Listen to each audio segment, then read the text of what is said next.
Summa Theologica Pars Prima on the Angels and on the 6 Days by St. Thomas Aquinas. Question 53 of the local movement of the angels. We must next consider the local movement of the angels, under which heading there are 3 points of inquiry: whether an angel can be moved locally, whether in passing from place to place he passes through intervening space, and whether the angel's movement is in time or instantaneous. First article, whether an angel can be moved locally. Objection 1. It seems that an angel cannot be moved locally.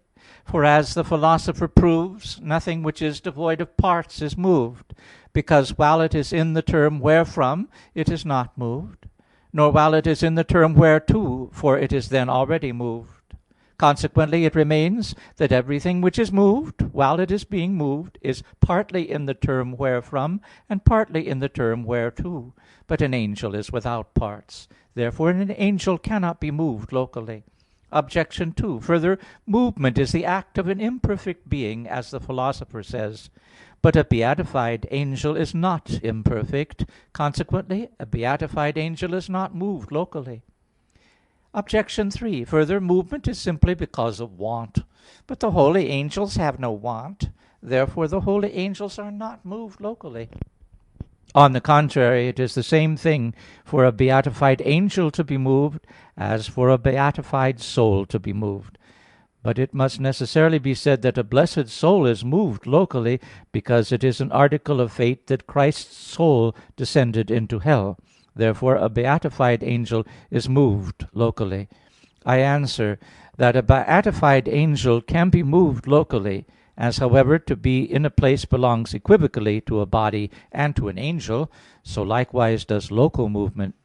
For a body is in place in so far as it is contained under the place, and is commensurate with the place. Hence it is necessary for local movement of a body to be commensurate with the place and according to its exigency. Hence it is that the continuity of movement is according to the continuity of magnitude, and according to priority and posteriority of local movement, as the Philosopher says. But an angel is not in a place as commensurate and contained, but rather as containing it. Hence it is not necessary for the local movement of an angel to be commensurate with the place, nor for it to be according to the exigency of the place, so as to have continuity therefrom. But it is a non-continuous movement. For since the angel is in a place only by virtual contact, as was said above, it follows necessarily that the movement of an angel in a place is nothing else than the various contacts of various places successively, and not at once, because an angel cannot be in several places at one time, as was said above. Nor is it necessary for these contacts to be continuous. Nevertheless, a certain kind of continuity can be found in such contacts, because, as was said above, there is nothing to hinder us from assigning a divisible place to an angel according to virtual contact, just as a divisible place is assigned to a body by contact of magnitude. Hence, as a body successively, and not all at once, quits the place in which it was before, and thence arises continuity in its local movement, so likewise an angel can successively quit the divisible place in which he was before, and so his movement will be continuous. And he can all at once quit the whole place, and in the same instant apply himself to the whole of another place, and thus his movement will not be continuous. Reply to Objection 1. This argument fails of its purpose for a twofold reason. First of all, because Aristotle's demonstration deals with what is indivisible according to quantity, to which responds a place necessarily indivisible, and this cannot be said of an angel. Secondly, because Aristotle's demonstration deals with movement which is continuous. For if the movement were not continuous, it might be said that a thing is moved where it is in the term wherefrom, and while it is in the term whereto, because the very succession of wheres regarding the same thing would be called movement. Hence, in whichever of those wheres the thing might be, it could be said to be moved. But the continuity of movement prevents this, because nothing which is continuous is in its term, as is clear, because the line is not in the point. Therefore it is necessary for the thing moved to be not totally in either of the terms while it is being moved, but partly in the one and partly in the other. Therefore, according as the angel's movement is not continuous, Aristotle's demonstration does not hold good. But according as the angel's movement is held to be continuous, it can be so granted that, while an angel is in movement, he is partly in the term wherefrom and partly in the term whereto, yet so that such partiality be not referred to the angel's substance, but to the place. Because at the outset of his continuous movement, the angel is in the whole divisible place from which he begins to be moved. But while he is actually in movement, he is in part of the first place which he quits, and in part of the second place which he occupies. This very fact that he can occupy the parts of two places appertains to the angel from this, that he can occupy a divisible place by applying his power, as a body does by application of magnitude. Hence it follows regarding a body which is movable according to place, that it is divisible according to magnitude; but regarding an angel, that his power can be applied to something which is divisible.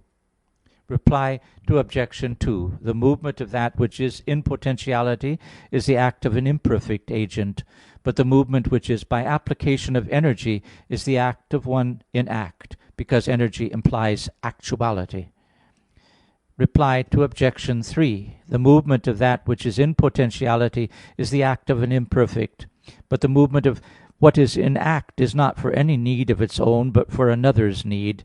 In this way, because of our need, the angel is moved locally. According to Hebrews, they are all ministering spirits, sent to minister for them who receive the inheritance of salvation. Second article, whether an angel passes through intermediate space. Objection 1. It would seem that an angel does not pass through an intermediate space. For everything that passes through a middle space first travels along a place of its own dimensions before passing through a greater. But the place responding to an angel, who is indivisible, is confined to a point. Therefore, if the angel passes through middle space, he must reckon infinite points in his movement, which is not possible. Objection 2. Further, an angel is of simpler substance than the soul. But our soul, by taking thought, can pass from one extreme to another without going through the middle. For I can think of France, and afterwards of Syria, without ever thinking of Italy, which stands between them. Therefore much more can an angel pass from one extreme to another without going through the middle. On the contrary, if the angel be moved from one place to another, then when he is in the term whither, he is no longer in motion, but is changed. But a process of changing precedes every actual change. Consequently, he was being moved while existing in some place, but he was not moved so long as he was in the term whence. Therefore he was moved while he was in mid-space, and so it was necessary for him to pass through intervening space. I answer that, as was observed above in the preceding article, the local motion of an angel can be continuous and non-continuous. If it be continuous, the angel cannot pass from one extreme to another without passing through the mid-space, because, as is said by the Philosopher, the middle is that into which a thing which is continually moved comes, before arriving at the last into which it is moved. Because the order of first and last in continuous movement is according to the order of the first and last in magnitude, as he says. But if an angel's movement be not continuous, it is possible for him to pass from one extreme to another without going through the middle, which is evident thus. Between the two extreme limits there are infinite intermediate places, whether the places be taken as divisible or as indivisible. This is clearly evident with regard to places which are indivisible, because between every two points that are infinite intermediate points, since no two points follow one another without a middle, as is proved in the Physics. And the same must of necessity be said of divisible places, and this is shown from the continuous movement of a body, for a body is not moved from place to place except in time. But in the whole time which measures the movement of a body, there are not two nows, in which the body moved is not in one place and in another. For if it were in one and the same place in the two nows, it would follow that it would be at rest there, since to be at rest is nothing else than to be in the same place now and previously. Therefore, since there are infinite nows between the first and the last now of the time which measures the movement, there must be infinite places between the first from which the movement begins and the last where the movement ceases. This again is made evident from sensible experience. Let there be a body of a palm's length, and let there be a plane measuring 2 palms, along which it travels. It is evident that the first place from which the movement starts is that of the one palm, and the place wherein the movement ends is that of the other palm. Now it is clear that when it begins to move, it gradually quits the first palm and enters the second. According then as the magnitude of the palm is divided, even so are the intermediate places multiplied, because every distinct point in the magnitude of the first palm is the beginning of a place, and a distinct point in the magnitude of the other palm is the limit of the same. Accordingly, since the magnitude is infinitely divisible, and the points in every magnitude are likewise infinite in potentiality, it follows that between every two places there are infinite intermediate places. Now a movable body only exhausts the infinity of the intermediate places by the continuity of its movement, because, as the intermediate places are infinite in potentiality, so likewise must there be reckoned some infinitudes in movement which is continuous. Consequently, if the movement be not continuous, then all the parts of the movement will be actually numbered. If therefore any movable body be moved, but not by continuous movement, it follows either that it does not pass through all the intermediate places, or else that it actually numbers infinite places, which is not possible. Accordingly, then, as the angel's movement is not continuous, he does not pass through all intermediate places. Now the actual passing from one extreme to the other without going through the mid-space is quite in keeping with an angel's nature, but not with that of a body, because a body is measured by and contained under a place. Hence it is bound to follow the laws of place in its movement. But an angel's substance is not subject to place as contained thereby, but is above it as containing it. Hence it is under his control to apply himself to a place just as he wills, either through or without the intervening place. Reply to Objection 1. The place of an angel is not taken as equal to him according to magnitude, but according to contact of power. And so the angel's place can be divisible, and is not always a mere point. Yet even the intermediate divisible places are infinite, as was said above, but they are consumed by the continuity of the movement, as is evident from the foregoing. Reply to Objection 2. While an angel is moved locally, his essence is applied to various places, but the soul's essence is not applied to the things thought of, but rather the things thought of are in it, so there is no comparison. Reply to Objection 3. In continuous movement, the actual change is not a part of the movement, but its conclusion. Hence movement must precede change. Accordingly, such movement is through the mid-space. But in movement which is not continuous, the change is a part, as a unit is a part of number. Hence the succession of the various places, even without the mid-space, constitutes such movement. Third article, whether the movement of an angel is instantaneous. Objection 1. It would seem that an angel's movement is instantaneous. For the greater the power of the mover, and the less the moved resists the mover, the more rapid is the movement. But the power of an angel moving himself exceeds beyond all proportion the power which moves a body. Now the proportion of velocities is reckoned according to the lessening of the time. But between one length of time and any other length of time there is proportion. If therefore a body is moved in time, an angel is moved in an instant. Objection 2. Further, the angel's movement is simpler than any bodily change. But some bodily change is effected in an instant, such as illumination, both because the subject is not illuminated successively, as it gets hot successively, and because a ray does not reach sooner what is near than what is remote. Much more, therefore, is the angel's movement instantaneous. Objection 3. Further, if an angel be moved from place to place in time, it is manifest that in the last instant of such time he is in the term whereto. But in the whole of the preceding time he is either in the place immediately preceding, which is taken as the term wherefrom, or else he is partly in the one and partly in the other. It follows that he is divisible, which is impossible. Therefore, during the whole of the preceding time he is in the term wherefrom. Therefore he rests there, since to be at rest is to be in the same place now and previously, as was said. Therefore it follows that he is not moved except in the last instant of time. On the contrary, in every change there is a before and after. Now the before and after of movement is reckoned by time. Consequently, every movement, even of an angel, is in time, since there is a before and after in it. I answer that some have maintained that the local movement of an angel is instantaneous. They said that when an angel is moved from place to place during the whole of the preceding time, he is in the term wherefrom, but in the last instant of such time he is in the term whereto. Nor is there any need for a medium between the terms, just as there is no medium between time and the limit of time. But there is a mid-time between two nows of time. Hence they say that a last now cannot be assigned in which it was in the term wherefrom, just as in illumination and in the substantial generation of fire there is no last instant to be assigned in which the air was dark, or in which the matter was under the privation of the form of fire, but a last time can be assigned, so that in the last instant of such time there is light in the air, or the form of fire in the matter, and so illumination and substantial generation are called instantaneous movements. But this does not hold good in the present case, and it is shown thus.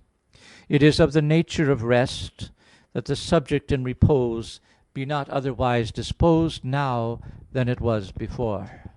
And therefore in every now of time which measures rest, the subject reposing is in the same where, in the first, in the middle, and in the last now. On the other hand, it is of the very nature of movement for the subject moved to be otherwise now than it was before. And therefore in every now of time which measures movement, the movable subject is in various dispositions. Hence in the last now it must have a different form from what it had before. So it is evident that to rest during the whole time in some disposition, for instance in whiteness, is to be in it in every instant of such time. Hence it is not possible for anything to rest in one term during the whole of the preceding time, and afterwards in the last instant of that time to be in the other term. But this is possible in movement, because to be moved in any whole time is not to be in the same disposition in every instant of that time. Therefore all instantaneous changes of the kind are terms of a continuous movement, just as generation is the term of the alteration of matter, and illumination is the term of the local movement of the illuminating body. Now the local movement of an angel is not the term of any other continuous movement, but is of itself, depending upon no other movement.